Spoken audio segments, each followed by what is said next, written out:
Happy beginnings rarely lend themselves to happy endings in reality. In fiction, however, this has become an archetype.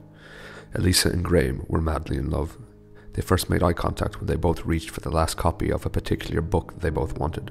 Their hands touched. Elisa insisted that Graham take the book. Likewise, Graham insisted Elisa take it. Without thinking, Elisa took a pen from a bag and wrote a number on the inside cover. She said rather shyly, "Give me a call when you've finished, and maybe I can buy it off you then." Graham coyly agreed, his cheeks reddening as he took the book from her slender hands. Elisa left the store in a hurry, before looking back and seeing Graham watching her leave. Graham never read a book so quickly in his life. He finished it that night and rang Elisa the very next evening. They agreed to meet up. They agreed to meet up a few more times. They travelled the world together, they created music together, they sat in silence together. Graham felt she was perfect. Elisa knew he was perfect for her. Before long, they moved in together. They drank wine to celebrate and huddled for warmth on a stack of blankets in their unfurnished, freshly painted apartment. They told stories of their childhoods, first loves and heartbreaks. Elisa cried at points. Graham almost did at others. They watched the winter sunrise through frosted panes. Living in such close proximity, however, started to accentuate the flaws in both of them.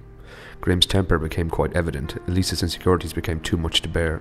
They would spend much more time sitting silently watching television. They would quarrel constantly over small things, sometimes over big things, sometimes about the past, and more importantly, about the future. Their outlook was growing grim. They both discussed ending their relationship, but they both felt stuck to each other. Before long, Elisa fell pregnant. They were both confused by this revelation. They discussed their options. They decided with bravery to keep the child and reignite their relationship. For a while, it seemed to work. They were both focused. They had a clear goal in sight. Both became excited with the prospects of becoming a family. Unfortunately, camels' backs are made to be broken and some straws are heavier than others. The child Elisa was carrying expelled itself from her body, and as the blood and bone left her, so did Graham. Elisa was alone. Grief-stricken, she soon realized she would find no solace in other people.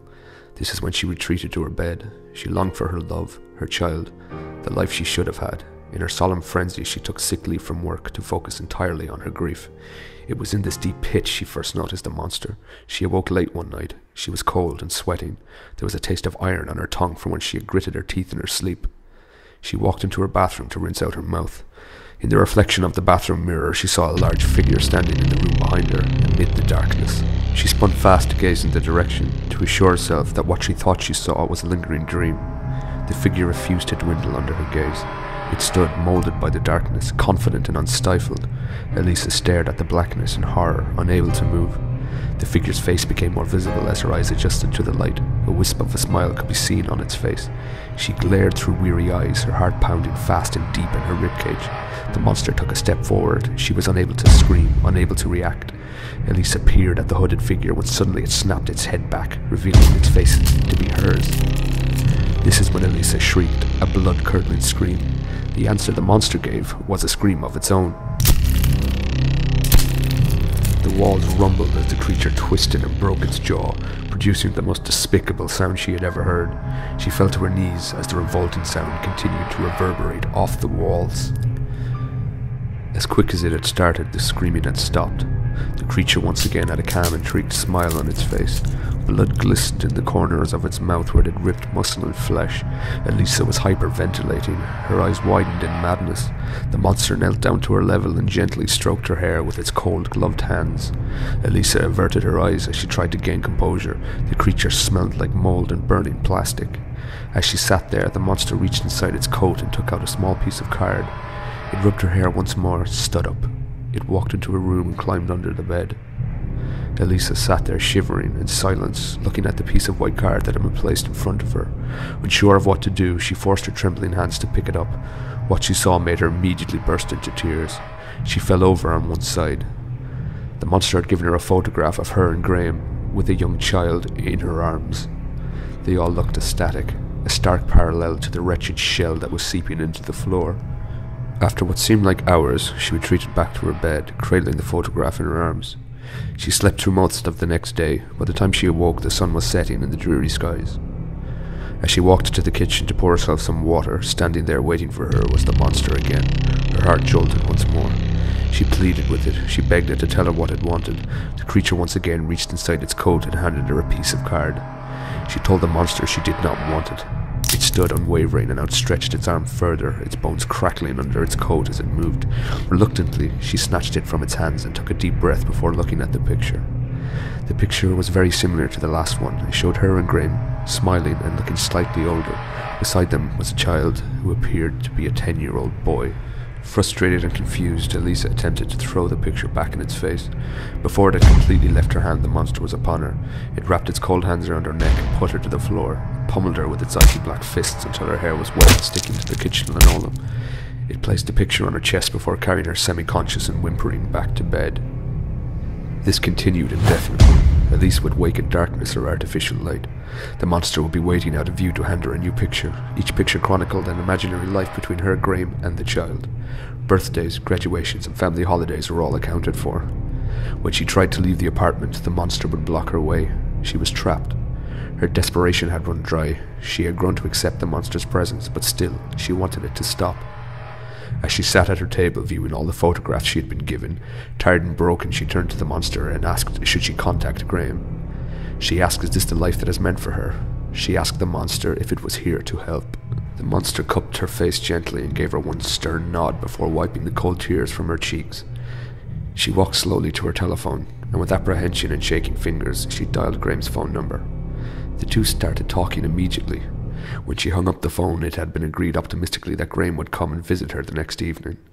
She turned to face the monster, but it was gone. She searched the apartment. It was nowhere to be seen. She felt shock and relief. She looked out the window and realized the sun was rising. She had been talking to Graham all night. As she gazed upon the sun for the first time in what seemed like an age, she felt the first bit of comfort wash over her as the light hit her face. She got some rest and awoke several hours later. She prepared herself for Graham's arrival as the sun began to set. Before long, she heard the bell ring. Nervously, she buzzed him up and waited for him to climb the stairs. Graham let himself in. She let out a huge smile in spite of herself. Graham looked at her in horror. Not at her, she realized. Behind her. The monster bolted towards Graham and smashed the nape of his neck against the wall. He slid down, his conscience fading immediately.